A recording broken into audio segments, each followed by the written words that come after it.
আমি এখন সেই বাগানের ভিতরে যাচ্ছি, যে বাগানের ভিতরে আল্লাহ রাসূল সাল্লাল্লাহু আলাইহি ওয়াসাল্লাম আহত হওয়ার পরবর্তীতে আশ্রয় নিয়েছিলেন এবং আল্লাহ রাসূল সাল্লাল্লাহু আলাইহি ওয়াসাল্লামকে উতবা এবং সাইবা ছিল এই বাগানের মালিক।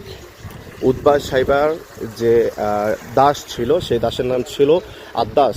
সেই আদ্দাস আল্লাহ রাসূল সাল্লাল্লাহু আলাইহি ওয়াসাল্লামকে আঙ্গুরের জুস পান করিয়েছিলেন বা আঙ্গুর চিপে আঙ্গুরের রস পান করিয়েছিলেন। আমি এখন যাচ্ছি একটু উপরের দিকে। এখানে খুব সুন্দরভাবে বর্তমানে একজন সৌদি সিটিজেন তিনি এই বাগানটাকে সংরক্ষণ করে রেখেছেন এবং এটাকে মোটামুটি একটু পার্কের মতো করে সাজিয়েছেন তিনি। এই হচ্ছে সেই আঙ্গুরের বাগান যেখানে আল্লাহ রাসূল সাল্লাল্লাহু আলাইহি ওয়াসাল্লাম তায়েফের মাটিতে রক্তাক্ত হওয়ার পরে এসে পড়ে গিয়েছিলেন এবং উতবা এবং সাইবার যে দাস ছিল তারা আল্লাহ রাসূল সাল্লাল্লাহু আলাইহি ওয়াসাল্লামকে আঙ্গুরের রস খেতে দিয়েছিলেন বা আঙ্গুরের রস খাইয়েছিলেন।